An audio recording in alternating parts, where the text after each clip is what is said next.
Bonjour tout le monde, j'espère que vous allez bien. Aujourd'hui, je vous retrouve pour une nouvelle vidéo dans laquelle je vais vous livrer mes conseils pour réussir la technique du water marble. Tout d'abord, j'applique une couche de base sur tous mes ongles pour les protéger. Puis, j'applique deux couches d'un vernis blanc pour que les couleurs du water marble ressortent mieux. Donc la première couche bien fine que je laisse sécher 5 minutes. Et la deuxième couche plus épaisse que je laisse sécher une dizaine de minutes. J'ai sélectionné 3 vernis de 3 couleurs différentes, mais vous pouvez prendre plus de vernis, il faut qu'il y ait au moins 2 couleurs. Ensuite, je prends un petit récipient que je remplis avec de l'eau du robinet à température ambiante, presque jusqu'au bord du récipient, mais pas totalement non plus pour éviter d'en mettre partout. Et après, je fais tomber des gouttes de mes différentes couleurs sur l'eau en alternant les couleurs. Ne faites pas tomber vos gouttes de trop haut, sinon elles vont tomber au fond du récipient. Le pinceau du vernis n'est pas supposé toucher l'eau. Normalement, il y a une goutte de vernis qui est prête à tomber et c'est elle qui doit être au contact de l'eau. Vous mettez autant de gouttes que vous voulez et après, on prend un cure-dent pour tracer le motif. Donc, on part du centre et on étire vers la droite puis vers la gauche ou inversement.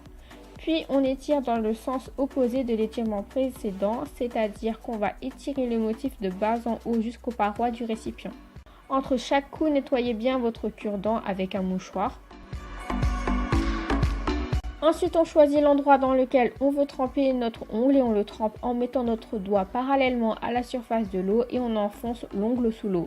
Après, on souffle sur l'eau pendant une dizaine de secondes pour faire sécher le vernis à la surface de l'eau et on récupère la pellicule sèche de vernis avec un cure-dent. Et après, on sort le doigt de l'eau et on enlève la protection. Du coup, je vais recommencer et avant, je vais m'assurer que l'eau soit bien propre, qu'il n'y a pas de résidus du précédent water marble. Aussi, avant de commencer votre water marble, protégez le contour de vos ongles avec du scotch. Si vos gouttes ne s'évasent plus, prenez un cure-dent et tournez-le près des parois du récipient. Pour gagner du temps, ouvrez tous vos flacons de vernis. C'est super important de travailler rapidement, mais en travaillant bien tout de même, car sinon les gouttes de vernis dans l'eau vont sécher. En ce qui concerne le choix des vernis, je vous conseillerais de prendre des vernis assez liquides comme des vernis neufs par exemple. Et comme le water marble est une technique qui consomme un peu beaucoup de vernis, je vous conseillerais d'utiliser des vernis pas très chers comme ceux de la marque Emma, qui est la marque que j'ai notamment utilisée aujourd'hui, ou encore Miss Europe. Mais vous devez tester par vous-même vos vernis pour voir ce qui fonctionne ou non, parce qu'il se peut qu'au sein d'une même marque, il y ait des vernis qui fonctionnent et d'autres non.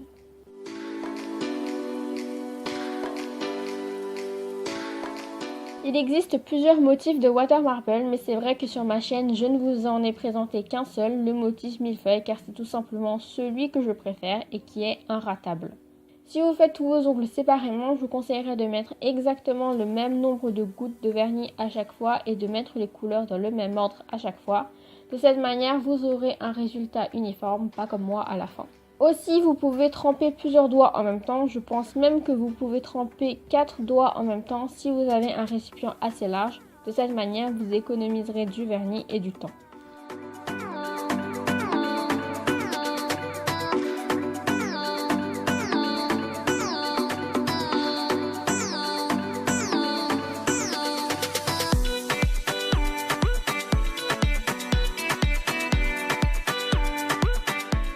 Si vous voyez des bulles d'eau se former, poussez-les sous l'eau avec un cure-dent pour qu'elles remontent à la surface en veillant à ne pas toucher votre motif. Et si vous voyez en sortant vos doigts de l'eau qu'il y a des bulles sur la surface de votre ongle, je vous renvoie à mon ancienne vidéo sur le water marble qui apparaît dans le petit i en haut à droite de votre écran, dans laquelle je vous montre comment régler ce petit souci et aussi comment protéger vos ongles avec du scotch. Des fois, il y a des endroits qui ne prennent pas quand on fait du water marble, donc mélangez une goutte de vernis de la couleur qui manque sur votre ongle et diluez-la avec quelques gouttes de dissolvant pour obtenir quelque chose de translucide et avec un pinceau fin, prolongez le motif qui vous manque. Après avoir retiré mes protections et fait un peu de nettoyage, j'applique une bonne couche de top coat en grosses gouttes que j'étire du bout du pinceau et en n'oubliant pas d'en appliquer sur la tranche de l'ongle. Moi j'ai appliqué une couche du gel top coat de chez Essence que j'adore, il ne coûte pas très cher, aux alentours de 4 € il me semble. Il se trouve en grande surface comme à Auchan par exemple et il lisse le nail art et j'ai l'impression qu'il le fait sécher plus rapidement, mais en tout cas je l'adore. Donc voilà le résultat final, j'espère que ce nail art vous aura plu. N'oubliez pas de vous abonner, de liker, commenter et partager cette vidéo. Et sur ce, je vous dis à la prochaine. Bye!